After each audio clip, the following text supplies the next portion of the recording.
Aloha and good afternoon. My name is Juergen Steinmetz, joining you from the Breaking News Show in Honolulu, Hawaii. And today is Wednesday, September 7th. And I know you haven't seen us for a little bit. And these was due not only to technical challenges, but also I was traveling. I just got back from Malta last night. What a beautiful place to get stranded. Some of you may have seen my article. I ended up staying in Malta 3 more days because thanks to Lufthansa canceling my flight to Frankfurt, I needed to connect to San Francisco and back to Honolulu. But it was a good thing. I enjoyed my stay. It's a beautiful island, a lot of history, a little bit overcrowded, I have to say, from tourism, but I guess that's what it is, and it's also a good sign for the economy. With me, of course, as always, is Dr. Peter Tarlow, our co-host. He's joining us from College Station, Texas. And we also have a guest today, a very interesting person. He is a professor at the University of Wales, and he is into harmony. So he will explain this a little bit later. And Peter, we always start with the weather. And when I look outside here, it's a beautiful sunny day. I don't see a cloud in the sky. Same as I had for the last 2 weeks in Europe. So I think the whole world is turning into a beautiful place when it comes to weather. How's everything in Texas? Well, today again is a beautiful day in Texas. It's not supposed to be. Actually, we had a major drought from a good part of the summer, and then it was almost as God said, "Okay, you guys want rain? I'm going to give you rain." So it rained for every day for about 8 or 9 days, and it was supposed to rain today, but instead the weather is beautiful. So it's warm. It's in the 90s, or it's in about 35 degrees Celsius if you use that scale. But it's a really nice day, and I'm hoping that the weather holds for a few more days. I'm having a birthday party for my wife over the weekend, and I'm praying that we don't get rain till maybe Monday. So I'm going to watch out for you, Peter. I'm going to be flying over, and actually I'm going to be landing and changing planes in Houston on Friday night or Saturday morning on my way to the Cayman Island, and I'll be attending, and you're going to hear a lot about the Caribbean Tourism Organization conference in the Cayman Island taking place next week. So I'm looking forward to that. I've never been to the Cayman Islands. I don't have any offshore money either. So it's going to be it's a nice place. I trained the police for the Cayman Islands, and I set up their tourism security. As long as you don't have a major tsunami, they're good to go. It's a very lovely place. Like the British, they drive backwards, but that's okay. But it's a very nice place. So I think you're going to enjoy it. And Peter, since you're in the middle of everything, I've been sleeping. Give us an update. What's going on in the world of tourism, and then we can talk. Yeah. Well, I think the good news, and let's start with the good news, is that tourism this summer is really booming.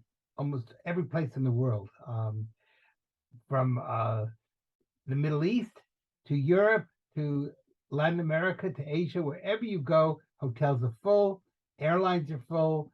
That's really the good news. And I think people are really expressing the need to travel after 2 or 3 years of being cooped up. The negative is that there are clouds on the horizon, and we have to see how this is going to do. There are problems of inflation. The amount of people working, they use the figure often unemployment, but that's really not a very sophisticated number. What you want to know is what is the number of people out of the percentage that are gainfully employed. And those numbers are incredibly low around the world, and that's a problem. Middle income family disposable income is lower, and that's a problem. And what we don't know is what other horizons may take place. We're seeing some real issues about the question of Greece and the Greek islands, which are Greece's #1 tourism area, being threatened by Turkey. And that could be an issue between 2 NATO countries. And that's a real problem. There's the issue, and maybe our guest will speak to a little bit. I was on the phone yesterday with the British police. There's a very high probability, I'm not saying it's going to happen, and they may be able to come up with a system where England and other countries may have to close large percentages of their restaurants this winter because the cost of electricity or fuel has gone up so high that you can't afford to pay your bills. And so that's a real issue. As you know, California today is facing a grid problem. They're having a heat wave, and they told everybody to try to use electric cars, but there's no electricity to fill the cars. So now people are being told they can't drive before 9 o'clock in the evening, which means people can't get to work. And so that's creating some sort of an issue. So these are maybe transitional problems. They might be problems that in a few years we'll figure out. But right now, they are threats to the tourism industry, because if people are afraid to fly, if prices continue to go up, then disposable income will go down. And tourism is based on the whole concept of disposable income. So the good news is it's very busy right now. The bad news is there are clouds on the horizon, and hopefully those clouds will dissipate and we won't have to actually have the thunder that will come from them. So that's kind of a wrap up of where the world is in tourism in the last week or so. I know lots of people have missed hearing from us, but we're back on track now, and I'm sure we'll be able to do lots of programs from around the world. Yeah, and as I said, thank you, Peter, for this. And we have a guest, and Nicholas, who will be speaking here in a minute, will be also a speaker at the upcoming Reset conference on September 16th in London at the Churchill Hyatt Hotel in London. That'll be a real interesting event with movers and shakers in the industry attending. And in case you haven't registered yet and you're in London on September 16th, this is the place to go. You can go to our website at World Tourism Network, WTN.travel, and click on events. And it's one out of two events, and both are in London.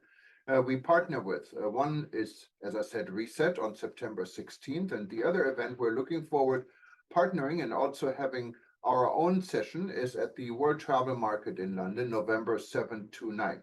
But Nicholas, he will be at Reset. He's a speaker, and he's going to give us some ideas what he'll be talking about and what he's up to. Thank you, Nicholas, and I understand you're joining us from Romania today. Wow. Yeah, that's right. I'm in Romania. I'm in Timișoara, which is in the west of the country. I'm actually attending a conference here. And I'll tell you, tourism here is booming. Some hotels are shut. Last time I was here, I stayed in a beautiful hotel, which is, thanks to COVID, no longer open. But the other hotels are full, and we've been having a wonderful time. We had a great trip out today up to the River Danube. Beautiful weather, great place to come. We were at a wine tasting last night. The Romanians, since communism, have reinstated a lot of their traditional wines. They're growing some classic wines. It's a great place to come. But I'm, as you said, Juergen, I'm a professor at the University of Wales, Trinity St David. And we're very concerned there, like so many people are, about health of the planet, long-term state of the planet, and how to develop sustainable policies. So we've been looking at the traditional ancient idea of harmony. And the idea is that ideally the whole world exists in a state of harmony. This is a very important ancient classical idea. We find it in Chinese thought as well, many indigenous cultures. The whole world, ideally operates harmoniously. It's almost like, if you could hear it, you'd hear a beautiful, beautiful musical harmonies. But everything changes. We live in a world where one day is different to the next, and so disharmony develops. And so we're looking at two things. First of all, one is how to maintain this idea of harmony as opposed to disharmony. Also, I'm picking the idea of harmony because in those cultures which have this idea, they think that like everything in the world is interconnected, interrelated. Entangled is a modern scientific word. Everything is completely connected. This is modern science as well. And so the problem is, how do we translate this into policy ideas and avoid the silo thinking that so often affects our desire to solve the world's climate problems? There's news today about how the shift in the EU subsidies for wood pellets as a form of energy is now depleting the forests of Europe. So, what happened was European Union decided that we needed to cut down on CO2 emissions, stop burning oil, gas, and so on. And so they started promoting wood pellet burners, which are themselves far more efficient than old wood burners. But hey, they've started a huge wood pellet industry that's devastating some forests. So what we're trying to do is say, no, look, everybody, stop these short-term solutions. Stop saying, hey, we cut CO2 here, we cause a problem there, and try and look at things across the board: business, health, society, architecture, in a much more integrated way. And so obviously we can apply all these principles to travel and tourism as well. Professor, I think it would be helpful to people if you kind of defined your definition of harmony, because I can think of maybe 10 different definitions, and it would be good to know what, define what you're speaking about so the public can understand that. Yeah, okay. I mean, you're right. The fundamental idea, it's come down to us from the ancient world, is that everything in the world moves in some sort of unison, in some sort of pattern. Okay, I think everybody understands this intuitively. The wind blows, the trees move, the water flows, the air, the wind blows, and so on. Sun rises, everything. There's a pattern, right? Now, how we're trying to update this is to say, right, if there's a pattern, everything is moving together. It's all absolutely interconnected. So there's a great sort of metaphor that is used to describe this. So a butterfly flaps its wings. That comes out of quantum physics, the theory. It does, exactly, and chaos theory. Right. Butterfly flaps its wings on one side of the planet, there's a hurricane on another side. So anything can have a significant effect because everything is linked. So another word from quantum physics is entangled. Okay. So then what we're looking at is the way that first of all, if we're making policy decisions, we have to understand how these policy decisions might have a wider impact. So the example I gave was, the wood pellet industry. Another is that each of us as individuals can have a significant effect, just like the butterfly flapping its wings. So we might not think that we do, but actually, as individuals, we can take responsibility for what we're doing, and then collectively, if enough of us behave responsibly, we have an effect. So. So may I ask you a question, or just where you're going? And that is, and I don't disagree with you at all, that we have to think through the consequences of our actions. Yeah. The question is, what methodology do we use to be able to do those? For example, I'm going to assume the EU, in deciding to have wood pellets, thought it was doing a very smart thing. It wasn't that they did it to be mean or cruel or anti-trees. They tried to come up with a solution. That's right. If the butterfly's wings, according to the theories of quantum physics, can impact a hurricane on the other side of the world, how do we know what we're doing is doing for good and not for bad?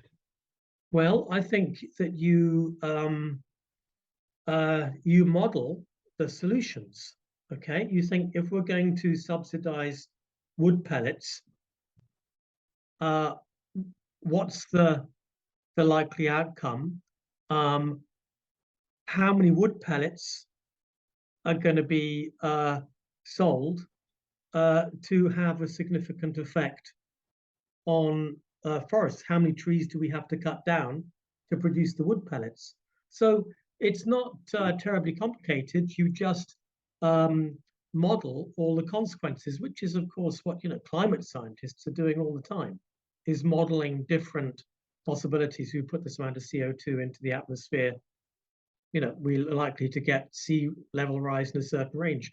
So it's to do with modeling. I mean, another classic example, which many friends of mine are suffering from in the UK, was when in the 1990s, there was a drive to promote diesel as a fuel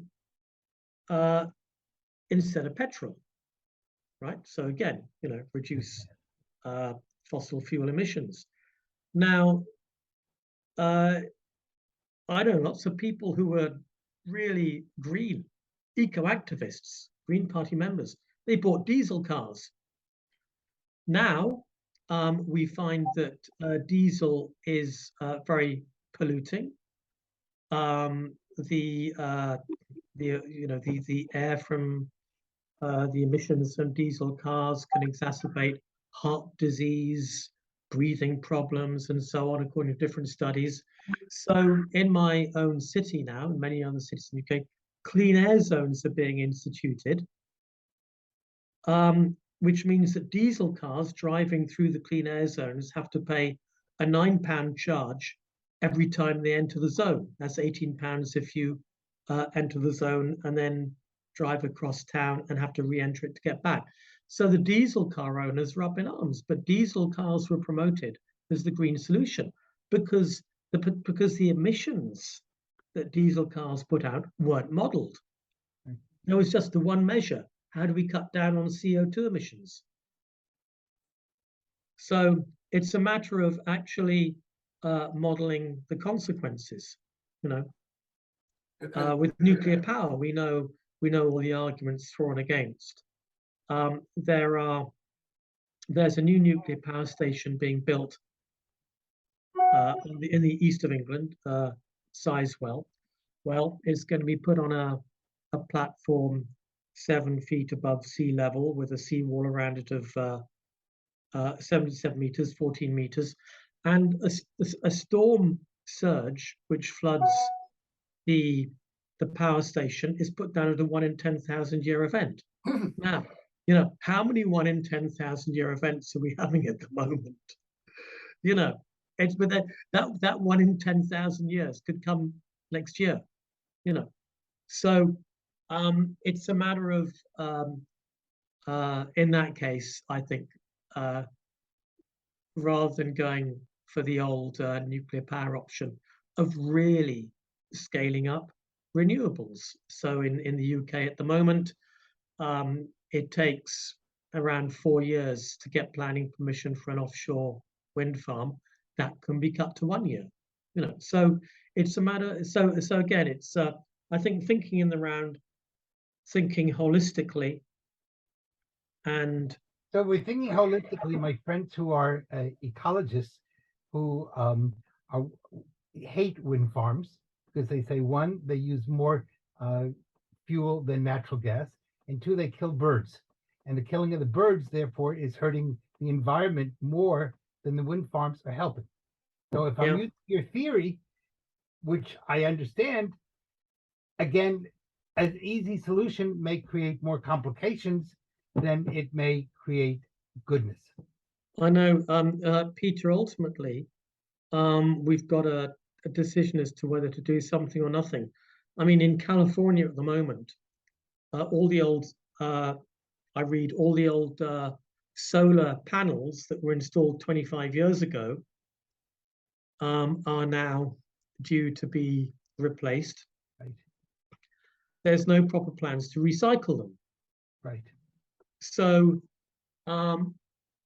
again, and that's why I think your view is so important when you speak about harmony. Because we have to think not only the short-term solution, but what is the total amount of harmony? And I think we bring that to tourism, that comes even a bigger issue. For example, should we allow people to fly in airplanes? Airplanes are tremendous pollutants. Maybe we need to shut down places like Hawaii, or only allow people to go to the United Kingdom by boat. How do we do that? What happens to London if we and what would be the economic consequences, the social consequences, and the political consequences if I now no more air flights to London or to Hawaii. Yeah, And I know. I mean, no idea. ultimately, for me, okay, I'm personally a pragmatist and a compromiser. So it's ultimately about finding the best level of compromise, Yes. having modeled the most number of sort of problems and potential solutions, which can, of course, lead to inaction. You never get to the point at which you've got a perfect solution. Right. So there always has to be a moment at which, you know, the politicians come in or the advisor and say, right now we have to act and we do this. But, you know, I think the examples I've given were of instances where there was no serious modeling of the solution. I mean, you mentioned electric cars earlier. You know, I've got a problem with electric cars actually because of the rare earths needed for the batteries, Exactly. apart from the fact they need charging. And I don't think they're a solution. You see, I'm a public transport supporter, and I think you know, trams, trains, an obvious solution. Agree with you You know, more. you know, I could not agree with you more. Yeah. I think we're going to see, on top of that, with the electric cars, no one knows what to do with the batteries. There's also a political price to be paid, not on the rare earth, but a domination by one country over the rest of the world, which is not a ecologically friendly country. I'll just leave it at that, without bringing into politics. I think we're going to see tremendous problems with the whole electric car push, and we haven't thought through the consequences of the butterfly flapping its wings. And no, you're right. You're 100% right. I think the electric car boom is just repeating the diesel car Yes, mistake. exactly. It's And exactly. it depends, I mean, it depends, of course, where you are. Here in Hawaii, I think we have the largest, I think so, at least one of the largest percentage of electric cars. So you find electric cars everywhere. They have free parking for electric cars. You can charge your car free almost everywhere. So it does become So quite. where do you get the electricity to charge the cars? I understand, but you don't pay for it. The state pays for it, so you just plug it in. And where does the state get its money from? From taxes. You're absolutely right. So it's a circle, and I think when it comes to harmony, the world is not harmonized to a one solution approach, right? There is different approaches in different countries, and some countries put a bigger emphasis on protection than others. And not only countries, if you look at in our own country in the United States, it's very different from region to region, from state to state. So I don't know how to harmonize all of this and to come to a global solution that everyone can live with and that is actually effective. Well, and I think that's Professor Campion's problem is how does he, taking the theory of the butterfly, make it work on a global scale? I mean, right at the moment, that's beginning to look like a more difficult task than even it was a few years ago, with the, you know, a reversion to old geopolitical animosities. So we just have to hope that behind their rivalries, that you know, national geopolitics is now stirring up. There is still some level of communication that takes place because countries must see the way the climate's changing, and they actually have a shared interest in terms of self-preservation in continuing to cooperate over finding solutions to these. So that brings us to tourism, which is a huge energy user, a huge water user. Most people at home will use one towel a week, you know, and dry it. When people go to a hotel, they use 3 or 4 a day. Most people do not change their sheets on their bed every day, but in the hotels, people do want them changed every day. We use vast amounts of energy to get planes from one way to the other. Maybe tourism is an industry that ought not to exist. You know, are we talking about the death of tourism? Well, I mean, I don't know. I have colleagues who will say flat out, you know, tourism is not sustainable. I mean, I think that again, A state like I'm a Hawaii, contra- give it up. yeah, In other words, the state of Hawaii should we say no longer can anybody fly there. You want to get to Hawaii, you row a boat. Good luck. Hopefully yeah. it's not gonna get that bad. But I mean, again, you know, I won't. I never have gone for the hair shirt solutions.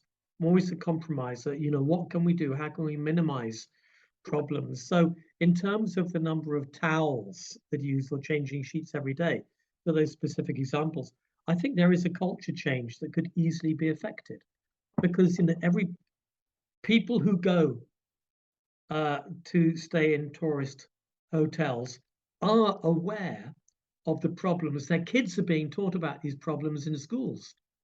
And if you're told, okay, your towels are going to be changed every few days, hang your towels up. When we're going to change your sheets once a week. I actually think those culture changes can be made. I don't think it's an all or nothing. Yeah, and I think it's a not matter of persuading people. nothing in hotels specifically. I fully agree. This and the towel question has been on for many years now. It was one of the first things. But then again, if you people when they go on vacation wanted to live better than they live at home, so they want to be spoiled. So when you go and stay in a hotel, you pay the same room price every night. Maybe a solution would be okay. The first night you pay X number of dollars, and the second and third night you pay a little bit less, but you're not going to get your beds made and you're not going to get fresh towels. I don't know. Many solutions to this. And I speak to people who most people don't speak to, which are the people who work in the hotels, the maids, the cleaning people, and they really object to it because they say this is putting their jobs on the line. And so by not changing sheets or towels, they can't afford to feed their families. Right now, that is a perfect time because there's so many maids missing. I can tell Yes, you. but what I'm saying is, you know, there's if you look at it in the general perspective, and again, I think if we use Professor Campion's theory of whenever you do one change, you impact other changes. So we really need to think through the totality of those changes and what happens if people can't afford to make a living, or in other words, you know, just like for example, you would object strongly if I said no planes to Hawaii. Period. That's it. We solve it. It puts Hawaii out of business for all intents and purposes. Well, you cannot really answer one extreme with another, but it is an interesting question, and you would see how interesting the reset event will be on September 16th, Yes. where you also hear from Professor Campion and from many other experts in this field. And we're hopefully we can live stream this. We're working on some technical issues still with the Hyatt Hotel in London. Well, it's actually a beautiful hotel. I stayed there myself many times when I was at the World How Travel. often do they change the sheets? They do change the sheet, but even more than this changing the sheet, they have a fantastic afternoon high tea. So if you ever stay at that hotel or in the area, try the high tea. It's one of my favorites. But before we give Professor Campion the last word as our guest today, again, if you wanted to attend the Reset conference in London, you can just simply go to WTN.travel, World Tourism Network, WTN.travel, and click on new events, and you will find it. And if you're not a member of the World Tourism Network, you should also join us. We have members in 128 countries now, and interesting groups of literally from all spectrum of the industry. Just also go to WTN.travel and join us. And if you join, you get to argue and discuss with Juergen and me, and what could be better. So that's an added benefit that we ought to really throw in. Yeah, and besides Peter and myself, we have a lot more interesting people in the discussion many times, including our friend and co-chair, Dr. Tarlow, who will also be speaking at the event, I understand, at Reset. He was a two-time Secretary General at UNWTO, and many more people. We have our friend, I think, Minister Edmund Bartlett from Jamaica. As far as I know, he will be speaking in London, and he's also part of our organization. So, Professor Campion, thank you so much for attending. This was an interesting opener to what will come in London on September 16th. And I hope you enjoy your time in Romania. We give you the last word. The last word again, I think it's about doing what we can do. I think it's about compromise, about finding reasonable solutions. Peter's last comment, I want to affirm as well that ultimately we got communities, we got workers who are dependent on their work in the hotels. So these questions have to be looked at in the round. Thank you. And look, Juergen, Peter, thank you for having me. It's been a great discussion. Professor, it's been wonderful, and I think this discussion is going to make people do a lot of thinking, and that's really the job of an academic, is not to provide answers, but to provide deeper questions. Questions, exactly. And anyone who's Thank watching you. us now and has missed part of this discussion, just stay tuned. We're going to repeat it every 2 hours, so 12 times in the next 24 hours. And if you miss it at all, and you want to watch any of our discussions we had, easiest is really go to our YouTube channel. It's linked from all our publications, from eTurbo News, from World, and also from World Tourism Network. Or of course, you can always go to livestream.travel, our video platform, and watch any of our interesting discussions we had in the last 3 years at your convenience. Again, aloha from Hawaii, and good morning. Howdy from Texas. And we talk to you soon. Bye-bye. Bye. Thank you again, Very well. Professor. Thank you.